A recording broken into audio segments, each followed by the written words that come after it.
Bienvenido, un abrazo en la distancia. Bienvenido, profe. Buenos días a todos. Qué gusto verlos.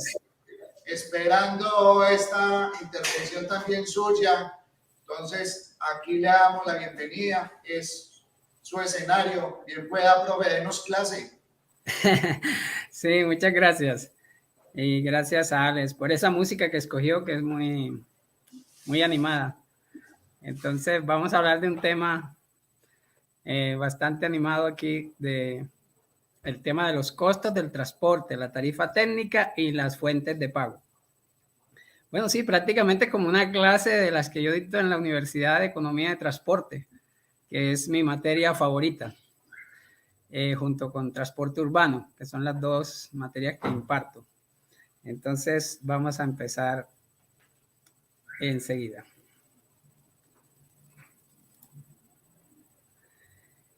Bien, en la prensa encontramos a menudo noticias como el tema de la quiebra de las empresas del SITP en Bogotá o de la compra de nuevos buses, donde paradójicamente participaron en las licitaciones empresas que estaban quebradas desde el 2015.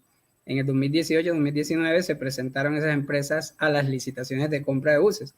Esa paradoja, pues, que la revelaba La Silla Vacía, se debía en parte a cómo se dividió la licitación de esa compra de buses,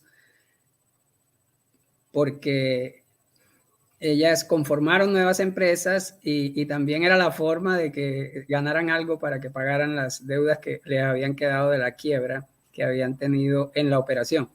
Y Peñalosa, el alcalde de entonces, dividió el problema en dos. Uno, la compra de buses se la daba a unas empresas por licitación y otros eran los que iban a operar los buses. O sea, dividió el problema en dos.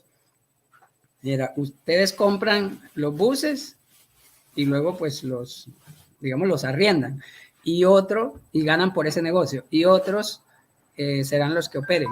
Ese tipo de división del problema ya lo había hecho Ferrovías en su tiempo cuando los ferrocarriles estaban quebrados en Colombia, que todavía no levantan cabeza.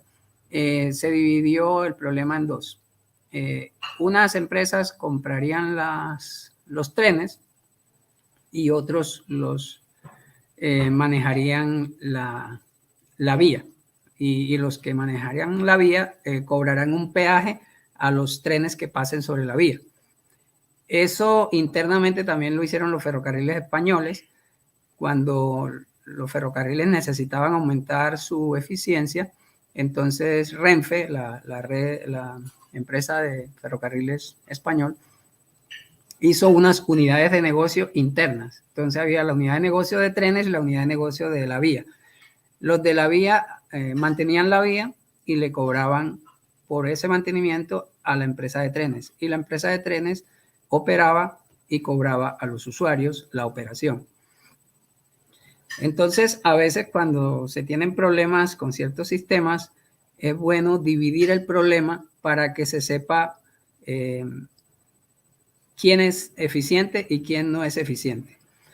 Entonces, aquí en Colombia, pues se han dado algunos casos. Por ejemplo, y me referiré más adelante a ello, cuando se hizo el metro de Medellín, el metro vino con sus juguetes, es decir, vino con el centro de control de los trenes, vino con los talleres de los trenes y vino con los trenes. Entonces, cuando empieza a operar, la empresa Metro no se tiene que preocupar de comprar unos trenes porque el gobierno se los entregó ya como parte del proyecto. Entonces, la primera época del metro, digamos, sus primeros 10, 15 años, el metro opera con unos trenes, digamos, entre comillas, regalados. A partir de allí, le toca comprar sus propios trenes y empieza una nueva era del metro, donde el metro se tiene que preocupar también por comprar flota. Dos problemas distintos. El caso de Metro Plus en Medellín. Los buses iniciales de la troncal los compró el municipio de Medellín y se los entregó al metro para que operara. El metro solamente tenía que operar el sistema, igual que cuando recibió el metro. Los buses les fueron dados por el municipio, 35.000 millones de pesos, recuerdo que costó esa operación. Entonces, ustedes, los transportadores convencionales del TPC, les ha tocado todo.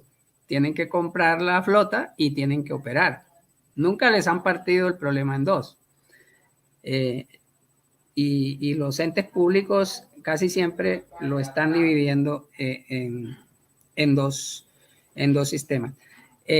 Caso diferente de la primera fase de Transmilenio, que sí los operadores compraron los buses. Entonces miren que los sistemas de transporte en su concepción pueden ser diferentes en la forma como plantean el problema de los costos, en cómo se divide el problema. Bueno, ¿quién compra la flota?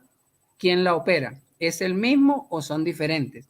Y entonces, según eso, pues también la tarifa será diferente si el Estado quiere cobrar los vehículos o simplemente los quiere donar como parte de su aporte social por los impuestos que recibe y porque entiende que es un bien esencial y que quiere aportarle a la sociedad. Entonces, cuando vamos a hablar primero de los costos para luego llegar a las tarifas y así entender de dónde podemos sacar el dinero para que los sistemas funcionen y para que haya tarifas sociales.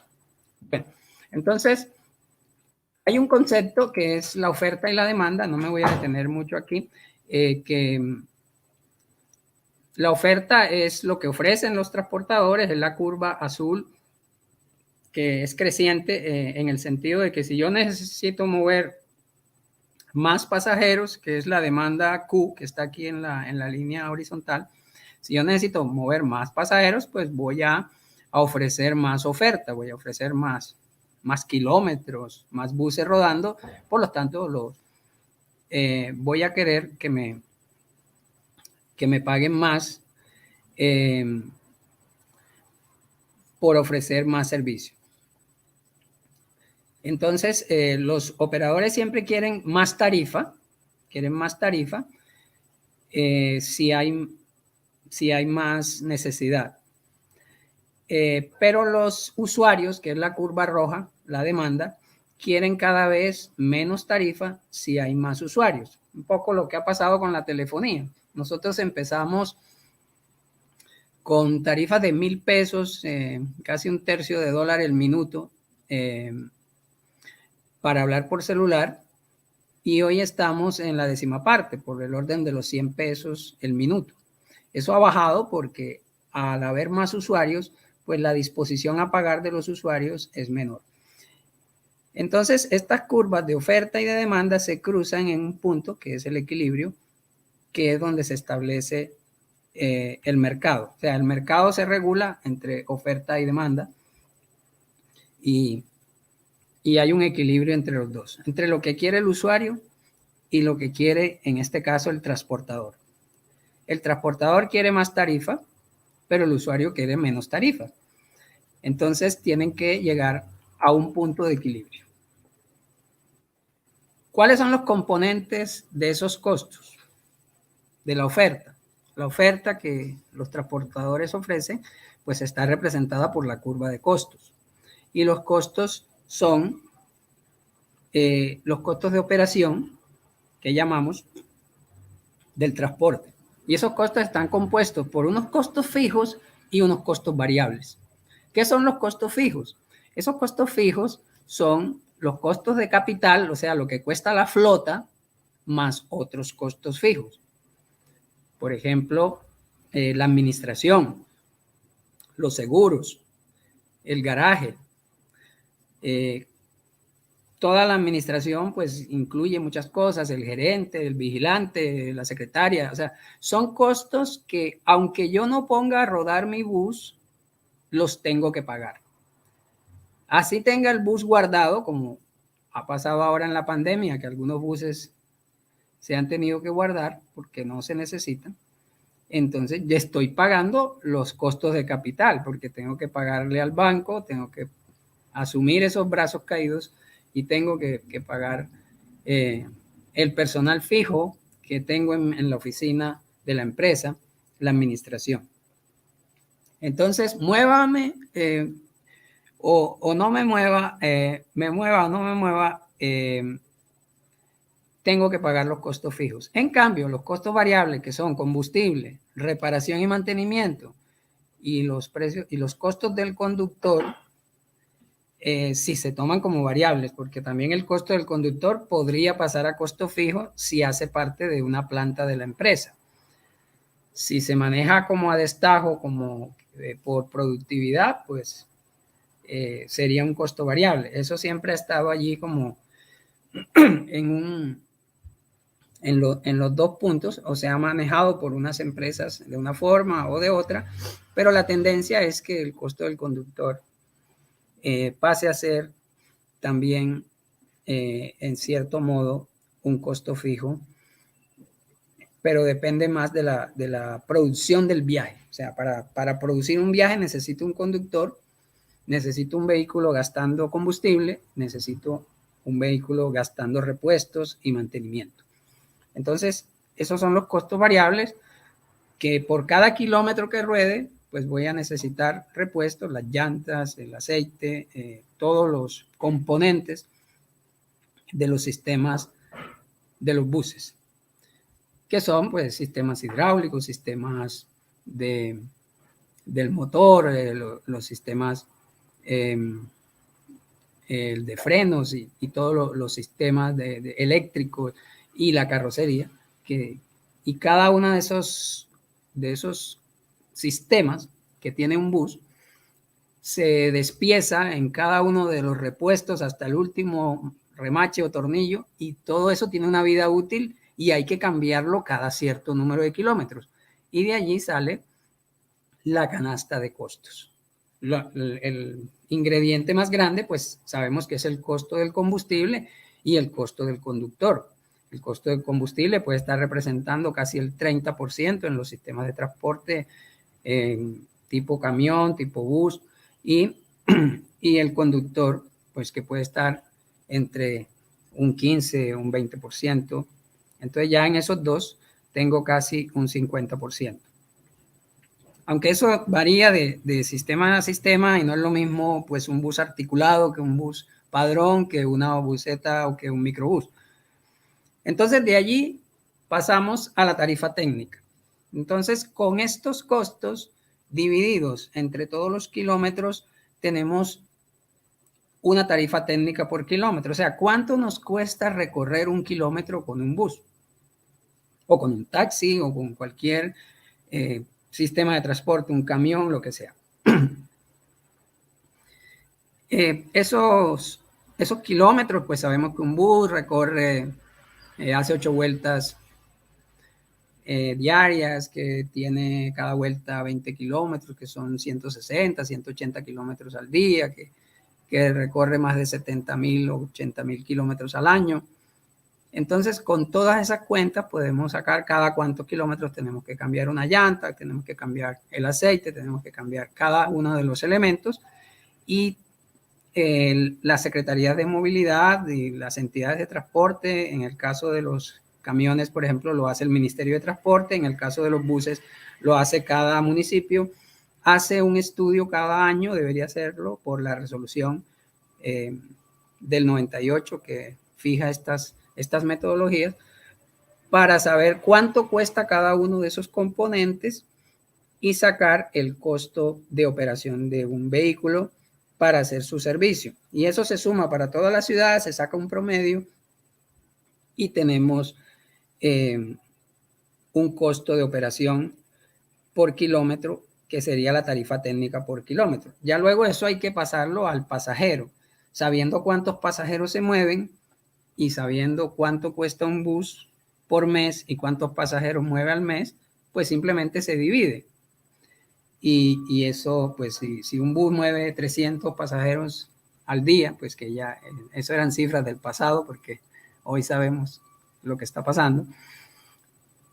Era en torno a los 250 a 300 pasajeros.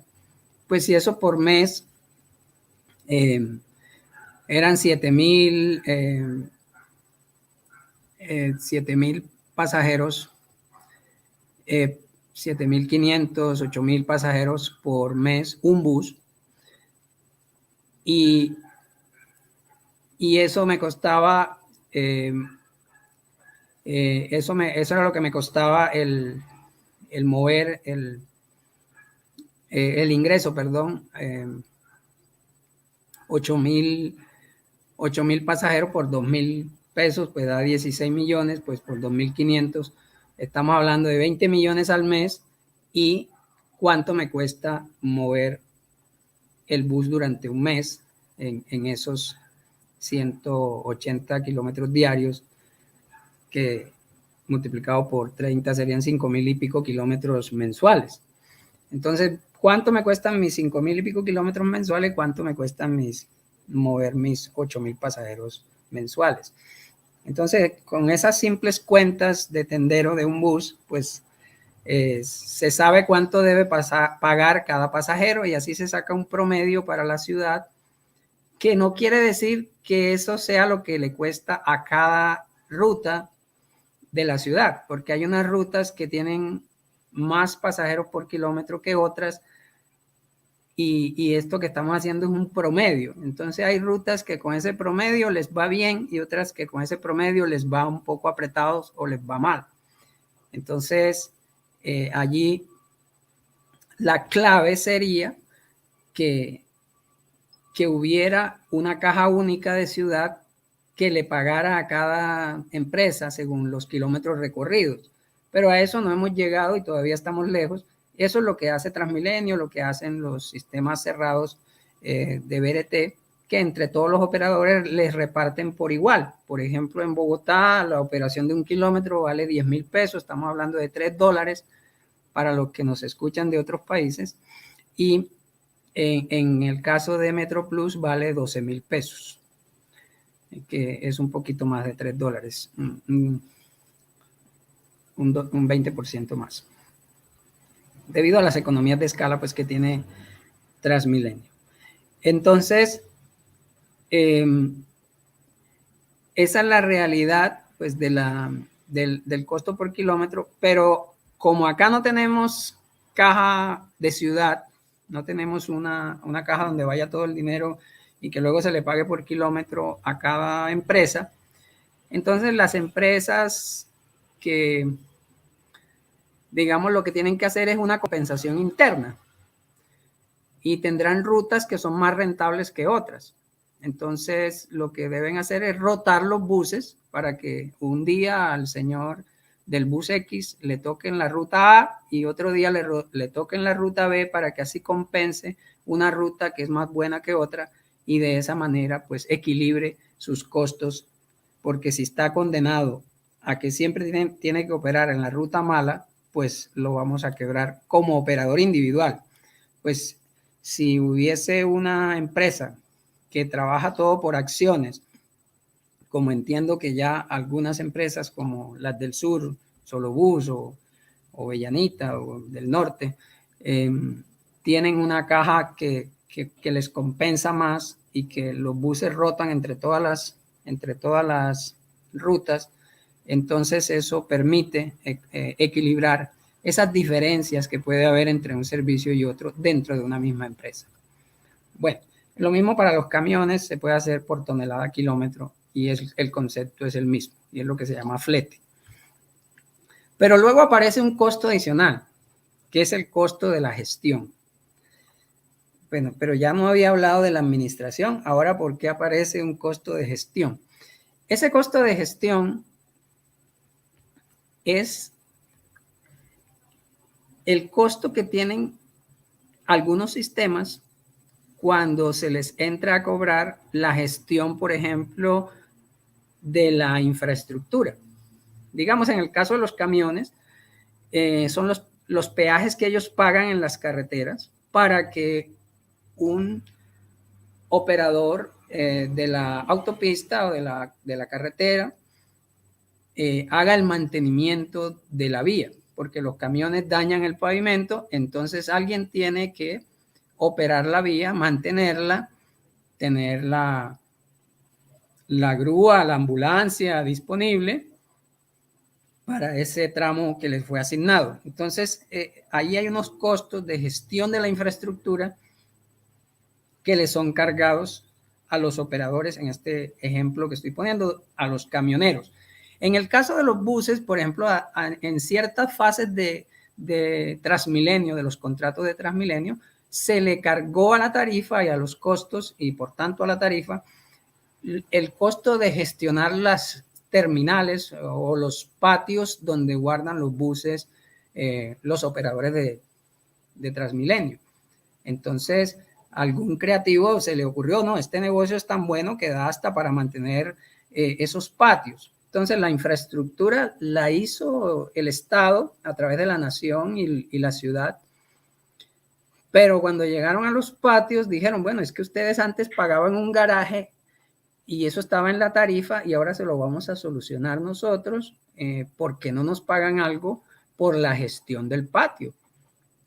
Y apareció el costo de la gestión del patio como un costo de gestión de infraestructura cargado a los costos y por tanto cargado a la tarifa. Y a ese arbolito de Navidad, como ustedes los transportadores le llaman, que le van colgando cosas, le apareció el costo del recaudo. Porque antes el recaudo era manual y aunque no tenía ningún costo porque iba entre las funciones del conductor, a la larga sí tenía un costo porque había un fraude tremendo que en muchos sistemas pues fluctúa. En Europa está por debajo del 5%, porque también allá hay colados y también hay desviaciones entre el ingreso y el aforo. Ya no por fraude tanto del conductor, sino más por tema de evasión del pasajero. Pero acá en nuestro medio latinoamericano, pues cuando los conductores manejan dinero, pues hay algunos fraudes que se dan, aparte de también evasiones y colados en los sistemas, que para los sistemas masivos en Colombia, en el caso de Transmilenio, apareció un 15% de colados en la última medición que se hizo hace 2 años, que se ha ido controlando después de revelar esa cifra de un estudio que hizo la Universidad Nacional de Bogotá, de Colombia, allá en la sede de Bogotá. Entonces, aparece el costo del recaudo, que puede costar con el control de flota entre un 10 y un 12%, es la experiencia de Bogotá, pero en el caso del metro de Medellín, pues está en el orden del 5 o 6%. Entonces, hay diferentes valores dependiendo de si incluimos allí el costo del control de flota o no lo incluimos, ¿sí? Entonces, esos costos de gestión son importantes considerarlos y la pregunta sería si esos costos debería cargársele a la tarifa, las debería asumir el Estado o los carga el pasajero, a quién se le carga y por qué son necesarios, ¿no? Como dije al principio, así como en la flota se decide si la compra el Estado o se le carga al sistema, también podría darse la discusión en estos costos de gestión. Pero ahí están y no los podemos desconocer. Y pasamos a las tarifas. Entonces aparece lo que ya expliqué, la tarifa técnica es cubrir todos esos costos. Entonces hay que buscar una tarifa que cubra todos esos costos y eso es lo que se llama la tarifa técnica. Bueno, este sistema cuesta 2.400 pesos por pasajero o cuesta 4.800 por kilómetro.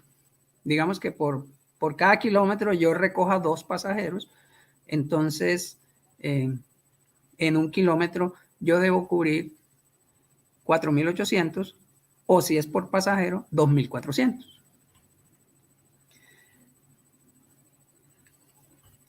Y esa tarifa técnica luego hay que convertirla a una tarifa al usuario. ¿Por qué hay dos tarifas? Porque ya aquí viene la decisión política. Si la tarifa técnica se va a transferir totalmente al usuario o solo una parte de ella. O se va a redondear, porque de pronto la tarifa técnica, el estudio dio que es 2.423 pesos. Pero no le vamos a cobrar esos 23 pesos al usuario. Entonces decimos, no, vamos a redondearlo a 2.400. Y esos 23 pesos, ¿quién los pone? Entonces el Estado puede decir, bueno, yo pongo los 23 pesos. Aunque muchas veces es al revés. Lo que hacen es, bueno, si dio 2.423, vamos a ponerla en 2.500. ¿Y qué hacemos con esos 77 pesos de más que le estamos cobrando al usuario? Bueno, esos 77 pesos podemos reunirlos en un fondo de estabilización tarifaria para alguna situación que se presente. Puede ser para pagar el recaudo, podría ser para dárselo a los estudiantes y crear un ticket estudiantil, o a las personas de edad a darles un subsidio. O sea que va a haber un subsidio cruzado dentro de los usuarios del transporte, donde unos van a compensar a otros, unos van a pagar menos, y ese hueco lo vamos a llenar con esos 73 pesos de más, por ejemplo. También puede ser para un componente tecnológico, para mejorar la calidad, o también puede ser que para el año entrante no vamos a subir la tarifa en enero ni en febrero, sino en marzo. Y entonces esos 2 meses de aumento tarifario lo vamos a sacar de esos 73 pesos que nos sobraron el año pasado, ¿sí? Esos 77 pesos que nos sobraron el año pasado. Entonces los redondeos de la tarifa pueden ser por arriba o por debajo. Por debajo casi nunca se hacen, y es si alguien va a sacrificar algo o el Estado va a poner dinero. O por encima para guardar un resto para subsidiar a alguien, o para el año entrante no subir la tarifa tanto. Entonces ya ahí aparece la tarifa al usuario. La tarifa técnica puede operar por costo marginal o por costo medio. Y la tarifa al usuario es por disposición a pagar, que hay unos métodos para medir eso, que no me voy a detener aquí. Entonces la disposición a pagar es, bueno, buscar una tarifa que sea socialmente pagable, es lo que se llama asequibilidad, que los usuarios puedan pagarla. Y la tarifa técnica es ese valor exacto, que no tiene que ser el que se transfiere al usuario, y que se puede aplicar. Costo marginal es cuando no meto el costo de capital y los costos fijos. Digamos que eso los asume el Estado. Cuando el Estado compra la flota, por ejemplo, al metro. En ese caso, el metro los primeros 10, 15 años trabajó a costo marginal y las tarifas eran iguales al TPC. Pero cuando ya el metro le tocó empezar a guardar dinero para comprar nueva flota, porque el metro empezó con 42 trenes y ahora tiene 80 trenes, además de los metrocables que ha hecho. Entonces, aunque en los últimos pues ha recibido financiación externa, pero por lo menos en los trenes que sí le tocó comprarlos, ya ahí no puede trabajar a costo marginal, ya le toca como cualquier transportador, trabaje a costo medio. ¿Qué significa costo medio? No meta todos los costos, incluso la flota. Meta la flota porque nadie se la va a comprar. Entonces ya al metro le dijeron, usted páguese sus trenes. Entonces tiene que guardar plata para los trenes. Ya no puede trabajar a costo marginal. Costo marginal es que solamente cobro el costo variable y no cobro el costo de capital. No, ya ahora sí tiene que cobrar el costo de capital. Nosotros trabajamos en Latinoamérica casi siempre a costo medio. Aunque el costo a costo marginal es mucho mejor para el usuario, porque no se les está cobrando los vehículos. Entonces, las tarifas pueden ser subsidiadas, no subsidiadas. Cuando los sistemas en Colombia se definieron, por ejemplo, los masivos, se dijo que tenían que ser autosostenibles, que su operación tenía que ser autosostenible. Esto ya está reevaluado porque ya se dieron cuenta de que no es posible mantener una calidad a bajo precio. y que estos sistemas ahora con la pandemia pues revelaron más aún sus deficiencias financieras que ya venían comentándose, y que, por ejemplo, en el caso de Metroplus en Medellín, pues sabemos que a pesar de que le dieron los buses el municipio, en la operación ha habido un déficit, y eso se debió pues también a la gratuidad que tiene el pasar de Metroplus a Metro y de Metro a Metroplus, pues eso, y las autoridades dijeron, no, pues ya eso estaba contemplado que iba a ser así y es por el beneficio de los usuarios. Bueno, queda la pregunta si eso estaría contemplado si lo iban a operar los transportadores así. Pero bueno, eso se establece en el contrato. En el contrato se define si hay una demanda esperada o simplemente, no, usted me paga por kilómetro y no importa los pasajeros que yo mueva. Entonces, si el contrato está hecho por kilómetro, pues está contemplado, porque muévase lo que se mueva, ya el problema es del Estado, a mí me pagan por kilómetro. Entonces, el tema de las autosostenibilidad es que se esperaba que los usuarios pagaran todos esos kilómetros, y eso es lo que se ha visto que no. Entonces ya empieza a hablarse en Colombia de transportes subsidiados, pero no hay todavía una ley. El masivo no tiene subsidios, pero ahora con la pandemia, pues ya se han reconocido esos subsidios de facto. De hecho, ya ha habido reformas a la ley para que los masivos reciban dinero, pero el TPC no se le ha hecho una ley para eso. Entonces, en el caso colombiano, pues tenemos el caso del metro con sus tarifas que fluctúan desde medio dólar, $0.6 hasta $0.7, los pasajes más sencillos de acuerdo a las combinaciones de modos, y desde $1 hasta $1.1 ya si usas más de un modo aparte del sistema troncal. Entonces, este sistema tarifario del metro, pues es un caso de ejemplo, pero quiero mostrar el caso de Transmilenio, donde allí se ven los ingresos en azul desde el 2008 hasta el 2020. Entonces, hasta el 2011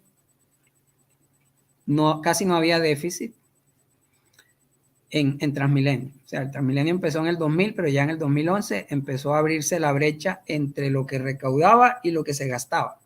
Y empezó esa mancha naranja a crecer, que es el déficit de Transmilenio. En el 2013 le colgaron el SITP y se disparó al doble, pasando de 400.000 millones el déficit a casi 800.000 por acá en el 2015.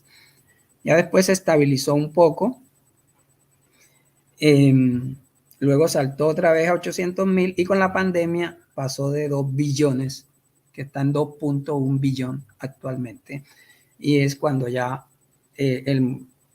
la capital de Bogotá ha autorizado inyectarle casi 1 billón de pesos, 1.1 billón, y se espera que la nación le inyecte otro tanto. Entonces el déficit son $600 millones, el 50% por la pandemia. En Europa, los sistemas de transporte son modelos integrados con consorcios como el de Madrid o la Autoridad de Barcelona, y hay muchos ejemplos de ciudades en Europa que tienen este tipo de sistemas. Entonces, cuando los costos superan a las tarifas, se requiere de transportes subsidiados. O sea, cuando el costo supera a una tarifa al usuario, una tarifa pagable por el usuario, pues se requiere poner el faltante de los costos con un subsidio. En Londres, que es la ciudad que más tarifas caras tiene, cubren el 70% con la tarifa. Hay un 12% de rentas de otros negocios, subvenciones del gobierno apenas del 10% y otros ingresos operativos del 9%. Ellos pues tienen locales comerciales en las estaciones de metro, tienen venta de publicidad, otras cosas. Barcelona cubre casi el 50% con la tarifa, Madrid casi el 50% con la tarifa y siempre reciben subvenciones del gobierno. En el caso de París, solamente el 30% se cubre con la tarifa. Pero hay unos impuestos que cubren el 38%. Esos impuestos lo pagan generalmente los empresarios. Por ejemplo, lo que aquí sería el subsidio de transporte. Imagínense que el subsidio de transporte no se lo entregaran al empleado, sino que lo depositaran en una caja, en un fondo, y ese fondo se distribuyera entre los sistemas de transporte de Colombia. ¿Cuánto dinero sería eso? Pues se requiere que los senadores de la República hagan una ley en ese sentido, por lo menos para las grandes capitales. Porque bueno, en pequeñas poblaciones donde no existe un sistema de transporte colectivo, que son los más de 1000 municipios de Colombia, donde no existe un sistema de buses, pues tampoco le vamos a quitar la platica a los trabajadores del subsidio de transporte. Con eso ellos se pagan algo para su transporte, así sea que lo hagan en una moto o lo hagan en un motocarro o se compren su bicicleta o lo que sea o paguen un taxi. Pero en las ciudades de más de 100.000, 150.000 habitantes, donde existen ya algunos sistemas de buses y en las grandes capitales, pues ese subsidio de transporte sí se debería repartir entre los sistemas de transporte. Y eso, pues aquí estoy lanzándome de senador, no lo tomen en serio.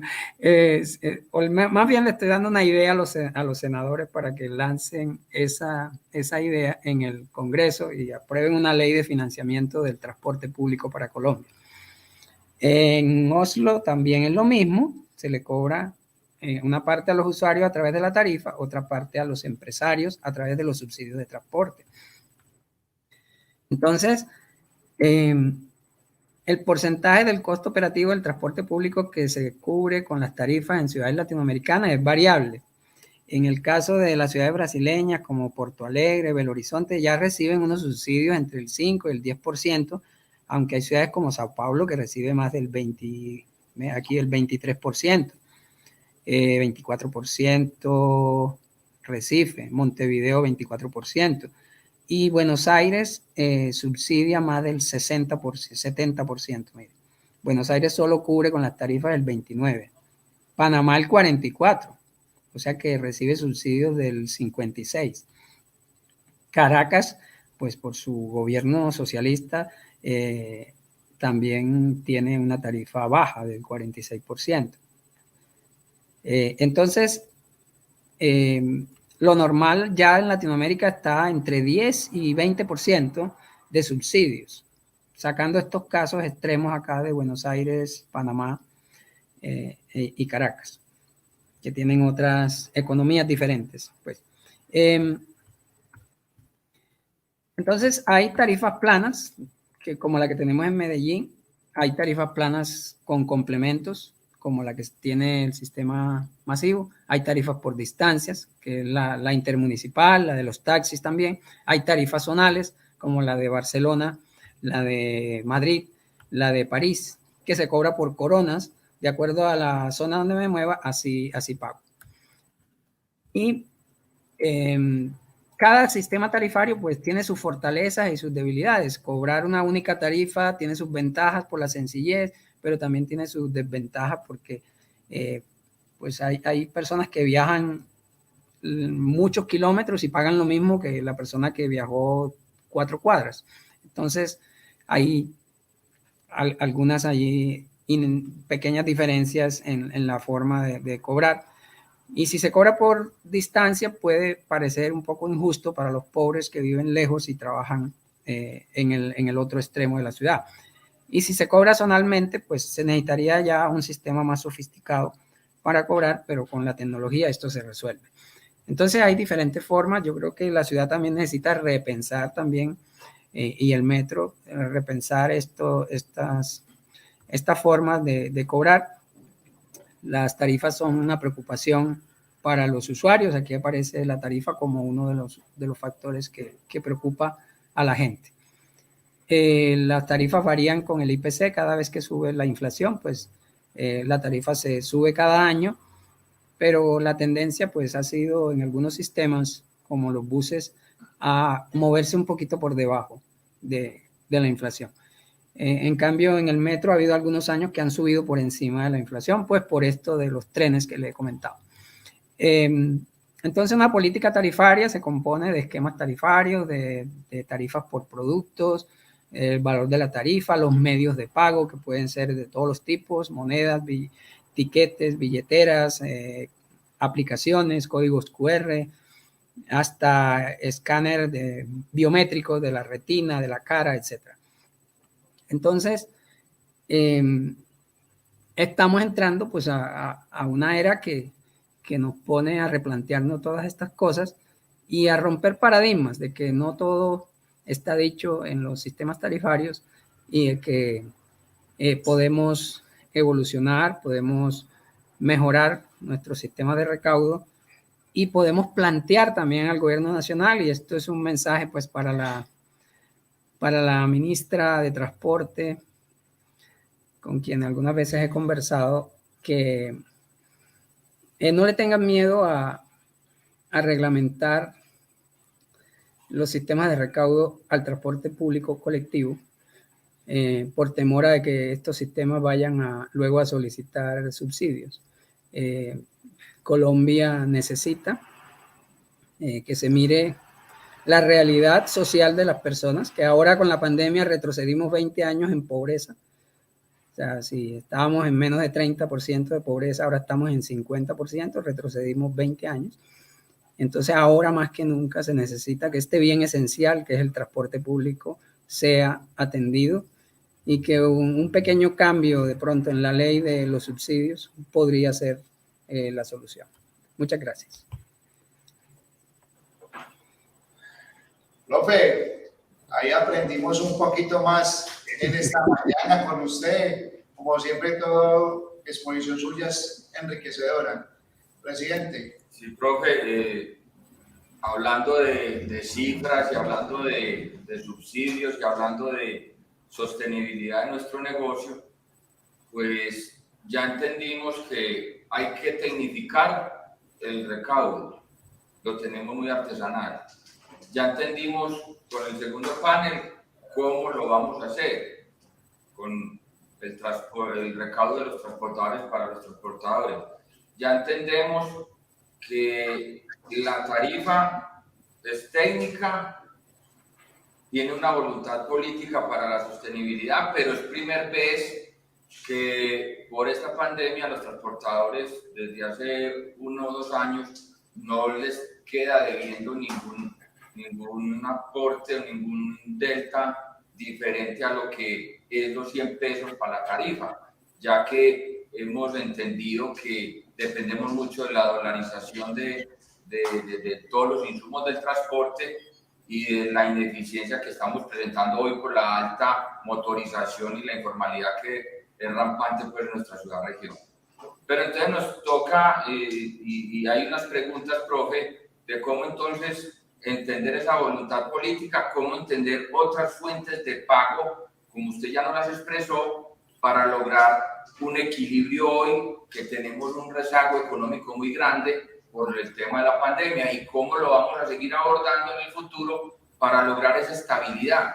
Y la suerte para nosotros como sistema es que sí hay norma, profe, sí hay norma, que está invisibilizada, que el ministerio y todo lo que tenga que ver con transporte no la quieren hacer ver, como ahorita de pronto en el panel con nuestro abogado que va a intervenir en ese panel de discusión que va a ser muy respetuoso y como lo hemos venido haciendo en ese diálogo, pues nosotros queremos generar ese golpe de opinión de que sí la industria puede tener unos respaldos, así como los tiene el transporte masivo, que en continuación con el doctor Juan Camilo Gómez vamos a tener pues como entender de nuestro amigable competidor o nuestro aliado estratégico, en una alianza ganadora que hemos venido teniendo con el metro desde hace mucho tiempo, pues vamos a darle ese equilibrio económico a nuestra industria. Entonces esas, las preguntas para el profe y cómo las desarrollamos.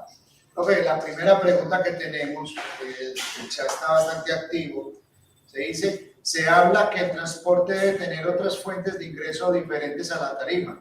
¿Cuáles fuentes adicionales de ingreso parte de la tarifa a futuro? Muy bien. En el año pasado hice una presentación también en este foro donde hablaba de algunas posibilidades de fuentes de ingreso. Esa vez comentaba pues los temas de la publicidad, comentaba los temas de manejar la información pues que da el tener unos clientes, ¿no? Y unos negocios, unos comercios asociados que pueden hacer publicidad a través de unas pantallas dentro de los buses, como también puede haber algunos bonos por compras en esos comercios usando, por ejemplo, la tarjeta del sistema, que eso pues deberá ser de alguna manera contemplado en el estudio que estamos haciendo para la Secretaría de Movilidad de la Universidad Nacional sobre el sistema de recaudo, el estándar de interoperabilidad para el sistema de recaudo de la ciudad, del transporte público colectivo. Posibilidades de hacer esas alianzas, ¿no? Con el comercio que le permitan hacer ese tipo de negocios o de publicidades para hacer un gana-gana. Pero también el tener un sistema de recaudo centralizado, integrado para todo el TPC de la ciudad, va a permitir que ustedes tengan economías de escala y puedan, con ese poder de negociación que van a tener al tener el dinero centralizado, pues poder hacer grandes apuestas y negocios en la compra de flota, en la compra de llantas, en la compra del combustible, etc. Presentarse como un gremio unido que mueve unos 2.500 o 1 millón de pesos diarios o $1 millón diarios, si nos vamos a lo metropolitano. Entonces, llegar ante una entidad que vende buses, ante la Volvo, Scania, lo que sea, y poder decir, vea, nosotros somos una empresa que vendemos $300 millones anuales. Entonces, eso va a permitir que se obtengan economías de escala. Entonces, un ingreso adicional serían los descuentos que van a obtener gracias a ese poder de negociación que les va a dar un sistema de recaudo centralizado, integrado. Y lo otro es lo que acabo de mencionar, el tema de también ese poder de negociación ante el gobierno nacional y poder decir, nosotros somos un sistema, no nos invisibilice. Aquí estamos moviendo 1 millón, y si contamos los integrados al metro, 1,5 millones de personas diariamente y necesitamos su apoyo. Háganos una ley que nos introduzca un 10%, un 15%, un 20% a la tarifa y nosotros nos comprometemos con una calidad, nos comprometemos con un sistema de recaudo, nos comprometemos con unos estándares, unos niveles de servicio, una integración más adelante con el metro. O sea, hay que abrir la mente a que no solo no los invisibilicen, sino que no los desaparezcan, porque es que si no, pues van, como ha sido la tendencia en Cali y en Bogotá, a desaparecer el PPC. Muchas gracias, profe. César, seguimos preguntando. Una segunda preguntita, pues hay muchas, pero pensamos mejor llevarlas al panel a final del diálogo, que vamos a estar con los intervinientes y poder dar respuesta a ello y poder, digamos, optimizar el tiempo, como lo dice nuestro presidente. El tiempo es limitado, el tiempo es oro, entonces, profe, las otras preguntas las voy a llevar al final del panel de diálogo entre las personas que hemos tenido y le damos paso a nuestro próximo panelista. Listo, profe, muchísimas gracias. Lo vemos en el siguiente foro y vamos a escuchar al doctor Juan Camilo Gómez, que viene en representación del Metro, y darle pues esa bienvenida y el agradecimiento a todos los que han intervenido y los que faltan por intervenir el resto de esta mañana y mañana en la mañana del viernes. Muchísimas gracias, profe. Bueno, nos vemos ahorita.